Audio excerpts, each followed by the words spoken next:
Sitaram Sitaram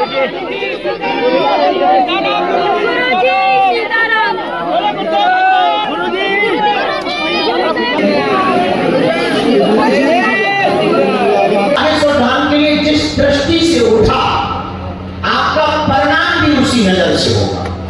business शुरू करोगे, धंधा शुरू करोगे तो कल नफा या नुकसान कर पाओगे। उसी प्रकार अगर तुम्हारा पहला कदम बहुत भरोसे के साथ रखा, पहला कदम बहुत श्रद्धा के साथ रखा, पहला कदम अगर तुम्हारा बहुत दृढ़ता के साथ रखा, पहला कदम अगर तुम्हारा बहुत अटूट निष्ठा के साथ रखा तो परिणाम भी बहुत श्रद्धा के साथ मिलेगा।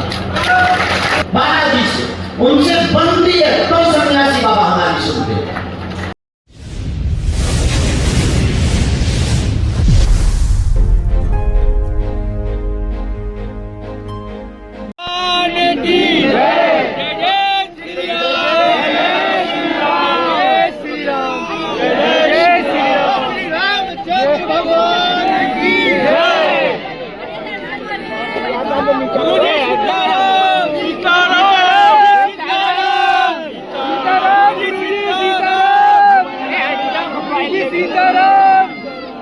सीताराम सीताराम साधु राम सीताराम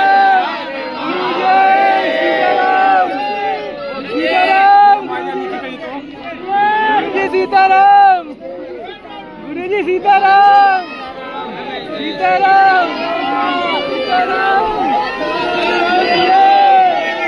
सीताराम जय अंकल अंकल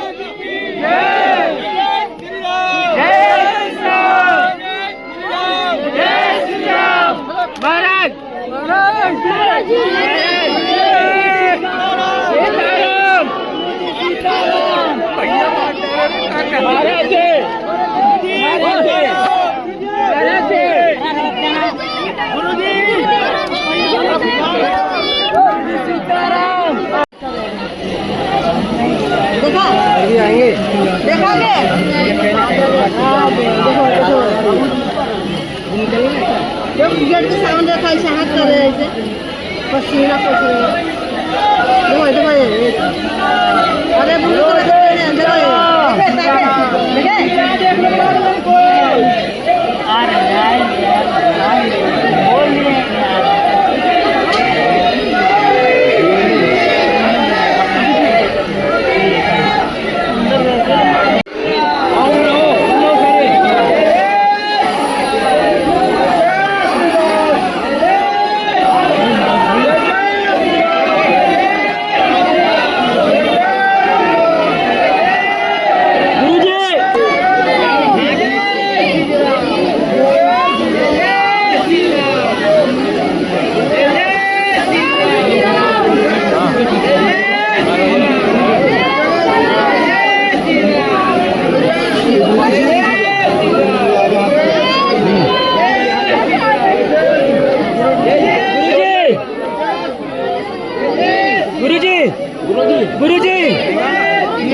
भैया धक्का मत दो। ये भैया नहीं है भाई, ये यहाँ पे लगा लो ना मोबाइल, यहाँ पे लगा लो। यहाँ भी ठंडा जा रहा है ना, एक नहीं मालूम पैसा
रामाय रामभद्राय रामचंद्राय वेद से यमुनाथाय नाथाय श्री सीताय पतये नमः। श्री राम राम रघुनंदन राम राम श्री राम राम भरद्वाज राम राम श्री राम राम रघुपति राम राम श्री राम राम शरण राम राम। माता राम मत पिता रामचंद्र स्वामी रामो मत सखा रामचंद्र सर्वस्वं मे रामचंद्रो दयालु नान्यं जाने देव जाने न जाने दक्षिणे लक्ष्मणो यस्य वामे चारुकार्या पूर्वोत्तरे यस्य तं वन्दे रघुनन्दनं। श्री सीतानाथ समारं राम श्री रामानुजाय मध्यमम् अस्मदाचार्यपर्यन्तां वन्दे श्री गुरु परम्परां वन्दे जगद्गुरु परम्परां। श्री राम जय जय राम श्री राम जय राम बोलो।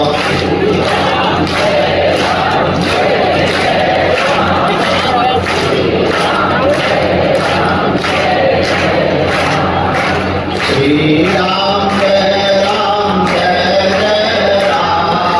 श्री राम जय राम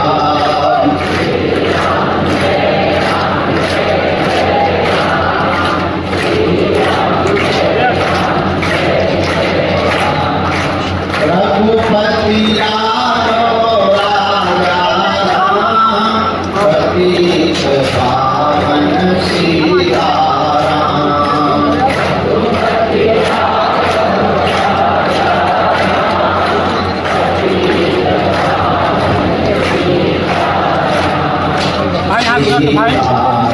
सीताराम जय सीताराम राजा जय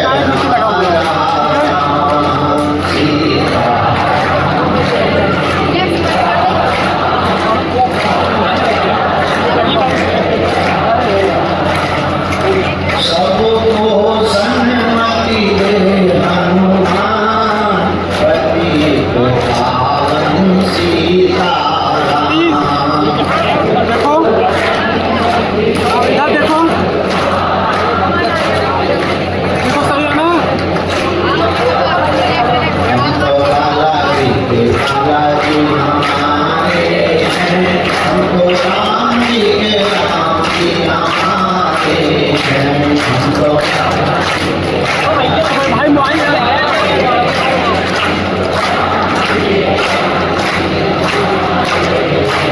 हम तो गुरु जी के गुरु जी हमारे हैं।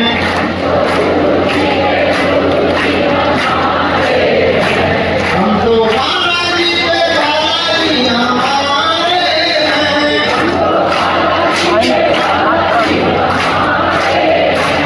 जो नर बागेश्वर आता है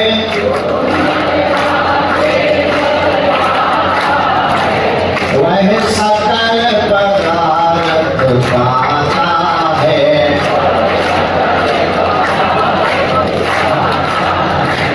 वो तो समुद्र मुक्त हो जाता है।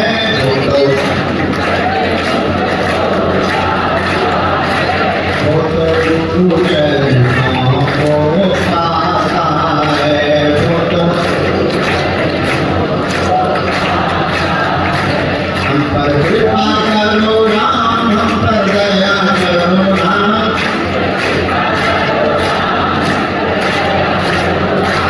मेरी अर्जी सुनो, हम पर कृपा करो। भैया लाओ चाबी भैया बैठ जाओ एक साइड यार एक साइड पे बैठ जाओ। अब तुम्हें में कौन हमारो है।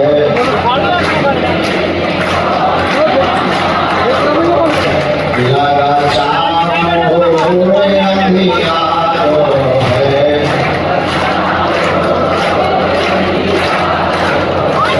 हम पर कृपा करो राम, हम पर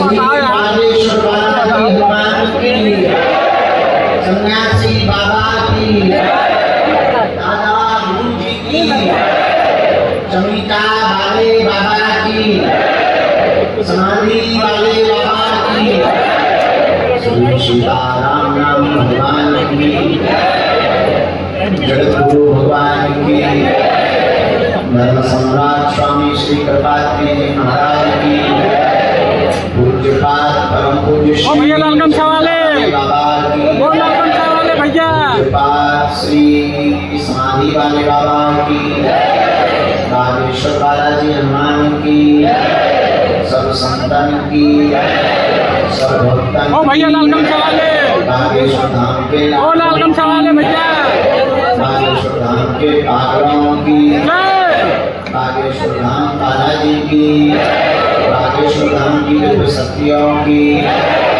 नमः पार्वती पते। भगवान श्री सीताराम जी की लालगम सवाले भैया, चरणों का आशीर्वाद। हम आप सबका तीसरे दिन के दिव्य दरबार में विराजमान है। आज शुक्रवार का दिव्य दरबार श्री सन्यासी बाबा की प्रेरणा से, बागेश्वर बालाजी के चरणों के आशीर्वाद से मध्याह्न बेला के ठीक बाद प्रारंभ होने जा रहा है। सुबह प्रातःकाल 9-10 बजे से बैठे हुए जितने भी श्रद्धालु परेशान हो रहे हैं, दुखी हो रहे हैं, शारीरिक पीड़ा से भी ग्रसित हो रहे हैं, श्रम बहुत हो रहा है, शारीरिक और मानसिक धैर्य बहुत अत्यधिक हो रहा है। सब्र का फल मीठा तो होता है, लेकिन अब कितना मीठा होगा ये तो तुम्हारे सब्र पर ही पता चले। बहुत धैर्यता के साथ आप बैठे हैं। हम अपने समय अनुसार प्रातःकाल 10 बजे की घड़ी के हिसाब से आ चुके हैं।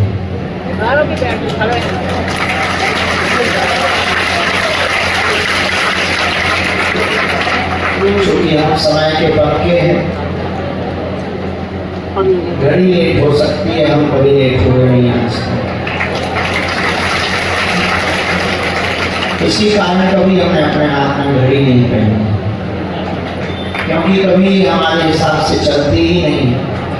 जो हमारे हिसाब से चले ना उसको पहनना ही क्या है। 10 साढ़े 10 बज चुके हैं हमारी घड़ी।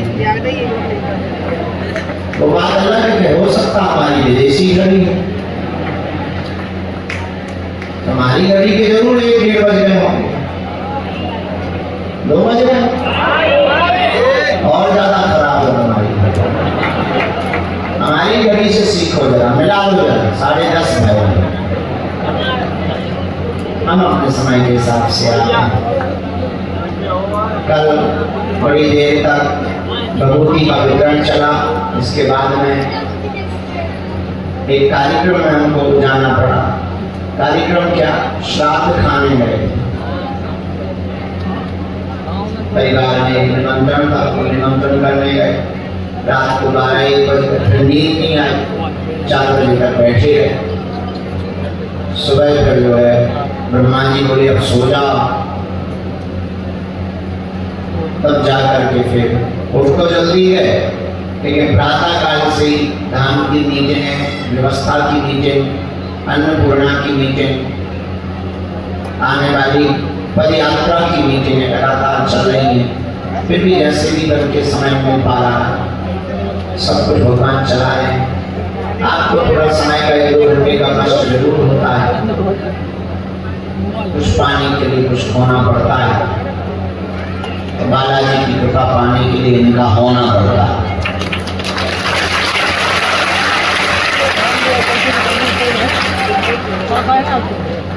वैसे भी तुम दे ही क्या है, समय ही तो दे रहे बालाजी, और वो भी बड़ी धैर्यता से ना दे पाओ, तो क्या हलवा दोगे?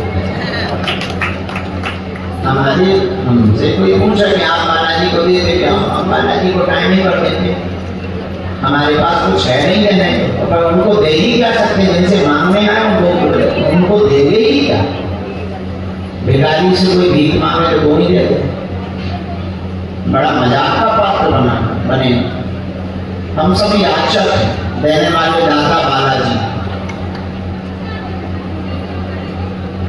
और इसी श्रद्धा भाव से हमको उनकी दृष्टि सब अपने अपने मनोभाव से आए, पर सच ये जो जैसी दृष्टि से आया उसे वही मिल रहा।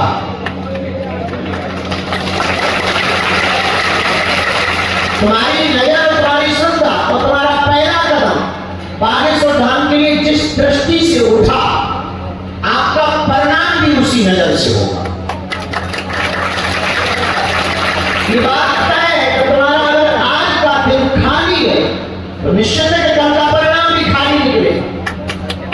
आज बीज बोगे तो कल पेड़ काटोगे, आज तुम बिजनेस शुरू करोगे, धंधा शुरू करोगे तो कल नफा या नुकसान कर पाओगे।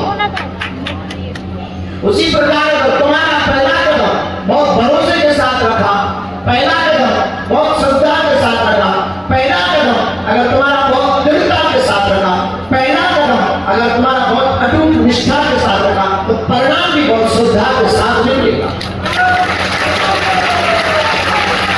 और आप अगर पहला कदम ही तमाशा देख रहे हैं तो तुम्हें तमाशे धक्के के अलावा यहाँ मिलेगा भी कुछ, धक्के ही मिलेंगे। यहाँ से वहां जाओ, वहां से यहाँ जाओ, बाहर खड़े हो भीतर घुस जाओ, भीतर घुस गए तो आगे आ जाओ, जो आगे आ गए जो मंच पर चढ़ना चाहते हैं, जो मंच पर चढ़ जाते हैं वो गद्दी पे चढ़ना चाहते हैं, जो गद्दी पे जिन्हें बैठने मिल जाए वो खपड़िया पे चढ़ना चाहते हैं। बने रहो तमाशे, कभी दरबार हो जाओ, कभी राम मंदिर जाओ, कभी प्रांगण में जाओ, कभी यहाँ बैठो, कभी पुराने वाले दरबार हॉल में जाओ, तो आपका पहला कदम जिस भरोसे के साथ उठेगा, आपका परिणाम भी उसी भरोसे के साथ निकलेगा। ये तुम्हें तय करना है कि तुम केवल तमाशा देखने आए, या तुम कोई वक्त कुछ लेने आए, या केवल तुम पूछने आए। ये तुम्हारा निर्णय है कि तुम क्या करने आए। हमसे कोई बात पूछे कि फायदा किसमें है, तो तुम ना कुछ लेने आओ, ना तुम कुछ देखने आओ, ना तुम कुछ जानने आओ, ना तुम कुछ पता करने आओ, ना तुम कोई उत्तर करने आओ, तुम तो हनुमान जी का होने के लिए आ जाओ।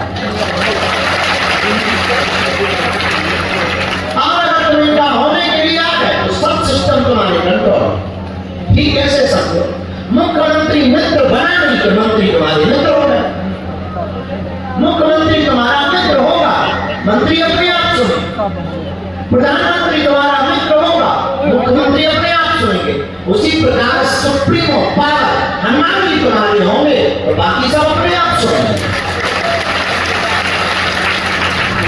अब ये बात हमें कहनी चाहिए कि नहीं, शायद हम खंडन भी नहीं कर रहे हैं, पर तुम्हारे मन में कोई दुविधा भी नहीं देना चाह रहे, फिर भी हम बोल रहे हैं। हमारी ज्यादातर इनसे ही बनती है, बालाजी से उनसे बनती है, तो सन्यासी बाबा हमारी सुनते हैं। लोगों को हमारे बारे में धारणा गलत है कि इनकी बात सन्यासी बाबा से होती है, या इनकी सन्यासी बाबा से ज्यादा बनती है। नहीं, सन्यासी बाबा ने हमें बालाजी से जोड़ा, और जब हम उनसे जुड़ गए, और जब हमारी उनसे ट्यूनिंग ठीक ठाक लगने लगी, ये अपने आप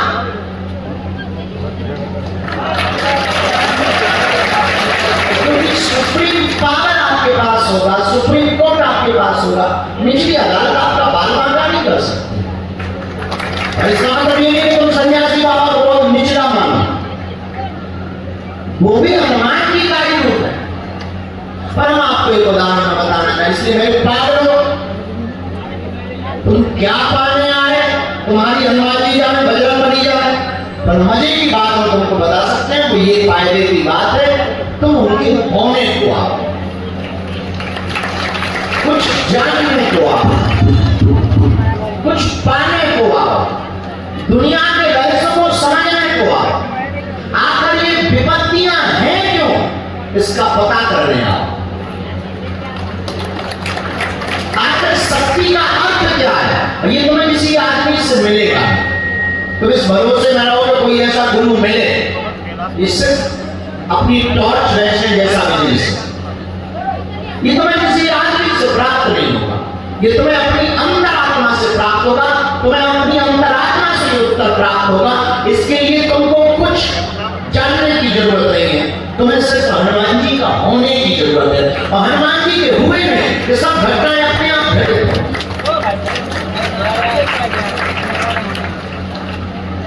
जैसे गर्भ में जब बच्चा रहता है तो उसे कुछ करना नहीं पड़ता, गर्भ में रहने वाले बालक को भोजन भी मिलता, पौष्टिक आहार भी मिलता, स्वास्थ्य भी मिलती है, और उसको माँ जो जो पाती है वो अपने आप बच्चे को मिलता है, उसे कुछ करना नहीं पड़ता, वो गर्भ में पड़ा है माँ में। बात ठीक है, वो अंधेरे में है, पीड़ा में, लेकिन गर्भस्थ शिशु को कुछ करना नहीं पड़ता, सब कुछ उसे सहज प्राप्त होता है। वैसे ही हमारा मानना है कि कोई अपनी एक साधक के प्रति कोई साधक समर्पित हो जाए तो साधक को कुछ करना नहीं पड़ता, अपने आप होता चला जाता,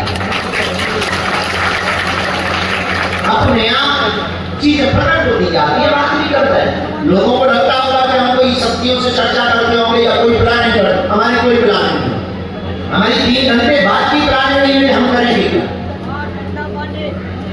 हमारी 1 घंटे बाद की प्लान, अभी बैठे दरबार में मूड खिसक जाता है, लगे सोना मूड है, हमें पता ही नहीं है उनके साथ, अपनी मस्ती में बैठे हैं, वो तरंगें चल रही हैं, और जैसी तरंग में कहा बैठे, कल एक माता जी हैं दरबार में बैठे तो वो रोने लगे, उनका रोना बंद करो, बात करो, और रोने लगे, उनका एक काम करो, तो तब तक आंसू पहुंचो हम भैया, 2.5 घंटे तक रोती नहीं, हम 2.5 घंटे तक मूड, हम बैठे हैं, हमारी कोई प्लान नहीं, हम तो बस न्यूट्रल है, सरेंडर है, शरणागत है, उनका काम है, उन्हें क्या हमसे करवाना। अभी बीच में हमारे साथ एक घटना घटी, वो बहुत दिलचस्प घटना, कि कोई बहुत भारत के बहुत प्रतिष्ठित पद पर विराजमान है, बहुत बोलने की कोई आवश्यकता नहीं, जैसे महिमा मंडल की कोई आवश्यकता नहीं, उनको कोई वार्तालाप थी, देश से संबंधित कोई चर्चा, उन्होंने कहा कि उनके लोगों ने याचना की कि आपको घर चलना चाहिए, और देश के बहुत प्रतिष्ठित आदमी थे और सरकार के पक्ष में बहुत बड़ा, वो बहुत बड़े पद पर थे, उन्होंने कहा कोई वार्तालाप करने का आपको चलना चाहिए। हमने विदेश का विचार करके दिल्ली में ही थे, हम चले गए, और उन्होंने कहा कि आप टाइम दीजिए, उनका लिख लो 4 बजे, बड़ा प्रोटोकॉल, बड़े प्रपंच, लेकिन अपने हनुमान जी पहुंचे 6:30 बजे। 6 बजे फोन लगवाया, तुम्हारे तो 4 बज गए, तुम्हें अगर जरूरत हो तो आनंद कमी, हमारे तो अभी बजे।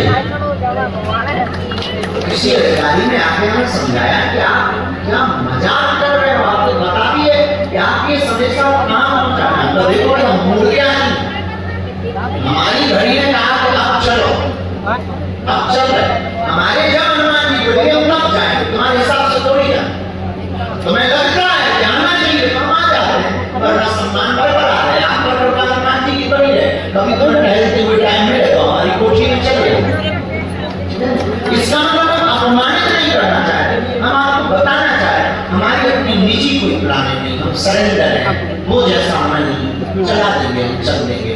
हम वही तुमसे कहना चाहते, जब साधक सरेंडर हो जाता है, हमें लगता है उसकी फिर बिना प्लानिंग के चीजें अपने आप प्रकट, प्लानिंग से बिजनेस किया जाता है, प्लानिंग से कंस्ट्रक्शन का, ये महलों का, बिल्डिंगों का काम किया जा सकता है, प्लानिंग से तो डेवलपमेंट एरिया प्लानिंग होता है, एक एरिया को डेवलप करना हो तो प्लानिंग करना चाहिए, मास्टर प्लान होना चाहिए, डिटेल प्लान होना चाहिए, बिल्डिंग प्लान होना चाहिए, और साधक की जिंदगी में कोई प्लानिंग नहीं होता। कोई शरण करता है तो सेवक की जिंदगी में क्या होगा, वो तो गुरु की प्लानिंग से चलता है, हम तो अपने गुरु की प्लानिंग से चलते हैं, हमारे गुरु ने हमें प्रेरणा दी कि ये कर, हमने कर दिया, अब तुम्हें भला लगेगा बुरा। हमारे गुरु ने कहा कि तू 3 साल से नवरात्रि नहीं कर रहा है, इस बार कथा थी कहाँ, केरल की कथा, कैंसर नवरात्रि में धाम पर रहेंगे, 9 दिन रहेंगे, मौन व्रत करेंगे। आज सुबह बैठे हमारे गुरु ने कहा, सुबह बात हो रही थी, बड़े मजे की बात हो रही थी, और कभी कभी गुरु जी ने बहुत हंसते, तो आज सुबह बैठे थे, बात हो रही थी, मन ही मन गुरु जी से बात कम पड़ी नहीं, तो सामने बैठते मन में होती है, मन ही मन में बात हो रही थी, बोले और चेहरे हम के मजे में, पद यात्रा की क्या तैयारी, बढ़िया, ऐसी बात हो रही थी, मूड बना उनका, मूड गुरु का, तो गुरु का बोले चले एक काम करो, अब 1-1.5 महीना तुम हमें दो। प्लानिंग कर दिया तो 2025 में अपन 7 महीने बद्रीनाथ में रहेंगे बिना किसी से मिले। कहीं अपनी रोटी बनाएंगे, खाएंगे, पड़े रहेंगे बाहर, बर्फ में आनंद लेंगे हम गुरु चेला। तो गुरु की प्लानिंग से सेवा चलता है। तुम्हारी बहुत बड़ी भूल है, तुम भगवान को पाना चाहते हो नियम के बल, ईश्वर को तुम नियम के बल पर मशीनों को पाया जा सकता। परमात्मा बंधन नहीं है, वो बंधन खोलता परमात्मा, और स्वतंत्र नहीं तो परमात्मा कैसा? बंधन है तो साधन नहीं। इसलिए तुम्हारी एक छोटी सी चूक है, तुम भगवान के पास भी आकर के गिनती करते हो, नारियलों की गिनती करते, परिक्रमा की गिनती करते, पेशी की गिनती करते हो, प्रसाद चढ़ाने की गिनती करते हो, नाम जप करने की तुम गिनती करते हो, और तरह तरह की तुमने गिनती बना रखी, फिक्स कर रखी। हम इसके विरोध में नहीं है पर पक्ष में भी नहीं है। भगवान गिनती से तो कभी कृपा करता नहीं, भगवान तो बिनती से कृपा करता है। उस गिनती से क्या लेना देना? भगवान भाषा का भी परेशान नहीं है कि तुम्हें कौन सी भाषा आती। अब किसी को मंत्र नहीं आते तो क्या उसे हनुमान जी नहीं मिलेगी? हमारी संस्कृत इतनी शुद्ध नहीं है, फिर भी इनकी दया है। इसका मतलब नहीं, हम तुम्हें इसलिए बताना चाह रहे हैं, तुम तो प्रचार के लिए बैठे, पर तुम हमारे पास से जाओ, कुछ तो लेके जाओ, कुछ तो लेके जाओ। वही चमत्कार, वही तुम्हारी मन की बातें, वही तुम्हारे बाप का नाम, वही परिचय। ठीक है, अलग है, बात अलग है, लेकिन तुम कुछ ऐसा लेके जाओ कि तुमको परिचय की जरूरत ना। तुम हमसे ऐसा कुछ पालो कि तुम्हें दरबार में जाने की जरूरत ना पड़े। तुम ऐसी कोई साधना पालो कि तुम्हारा गरीब आगे से नाम हो जाए। तुम ऐसा कुछ पकड़ लो कि तुम जिस दिन आओ वो दिन मंगल का हो जाए। तुम ऐसा कुछ प्राप्त करो कि दुनिया की बड़े से बड़ी ताकत तुम्हारी नेत्रों की झलक को देख करके अपने आप चौंक जाए। अब ये अभिमान में कहें या स्वाभिमान में कहें, तुम्हें जो लगे वो मानना। हम तो बहुत न्यूट्रल होकर के बोल रहे हैं, हमेशा गर्व रहता, गुमान रहता, अभिमान नहीं रहता, गुमान रहता है, अपने आप में मस्त रहता है। एक बार अगर इंद्र भी आएगा तो पूछेगा, डियर आई एम कमिंग, तो पूछेगा, हमें प्रेस करना चाहेगा। हमें अपने गुरु पर इतना भरोसा है, वो इतना बलवान, हमें अपने बजरंगबली पर भरोसा है। बहुत बार ये बात कभी भी टीवी चैनल पर बोली है, बताने से चाहे कि आपके अंदर हनुमान जी की भक्ति का बीजा रोपण बहुत बार ऐसा हुआ, मेरे साथ तो हो जाता है। बहुत आगर पागर आदमी है, हंसी ठिठोली वाले आदमी है, ऐसी मनमौजी आदमी है। कई बार दरबार में भूलें हो जाती हैं, बोलने में हो जाती है, बात करने बहुत सुंदर है, बल्कि पहले बहुत होती, भूलें हो जाती थी, बचपना हंसी ठिठोली में फंस गए। कई बार कुछ का कुछ लिख गया, कई बार ऐसा तक हुआ कि कुछ लिख भी नहीं पाया। पर हनुमान जी की ऐसी दया, कहीं भी फंसे तो हमारे गुरुजी ने खुद आकर हमें लगता है हिसाब से पकड़िए बात हो सकती, और उसका उदाहरण दुनिया में किसी का प्राप्त करने की जरूरत है। हमारे जैसा आदमी एक प्रत्यक्ष उदाहरण है। हमने अपनी जिंदगी में कुछ नहीं किया, केवल गुरु को प्रणाम किया, उन्होंने जो आज्ञा माना, बस। इसके अलावा जब दादाजी हमारे साथ शरीर में थे, उनकी सेवा की, हनुमान जी की जो भी चूरन चटनी होगी, बस। हम भी तुम्हारी तरह यहाँ दरबार में अर्जी लगाने ही आए थे। ये बात पते की, जैसे तुम बैठे हम भी बैठे, तुमको कुछ चाहिए, हमको बहुत कुछ चाहिए, पर पता क्या गुरु की दृष्टि क्या होती है। उन्होंने कहा ठीक है, आए थे अर्जी लगाने, चरण पकड़ लिए, अर्जी लगवाने वाले बन गए। तुम भी ऐसा भी ऐसी कुछ अपदीपो भवा, कल भी हमने कहा था, आज फिर कहते हैं अपदीपो भवा, अपना दिया तुम खुद बनाओ। दूसरे के उजाले में कब तक जियोगे? दूसरों के प्रकाश में तुम कब तक देखकर चलोगे? अंधेरा तो लगा रहना है, अंधेरा तो शाश्वत है। संसार का नाम ही दुखालय है, तो तुम संसार में दुखी तो रहोगे। पर एक काम करो, अपना दिया खुद बनाओ, अपने साधक तुम खुद बनाओ, ताकि तुम ही अपने प्रश्न के उत्तर स्वयं पा पाओ। अपदीपों का मतलब ये भी नहीं कि तुम कल से दरबार ठोकने लगो और तुम लेकर के पर्चा बैठ जाओ। गुरु जी ने कहा अपना दिया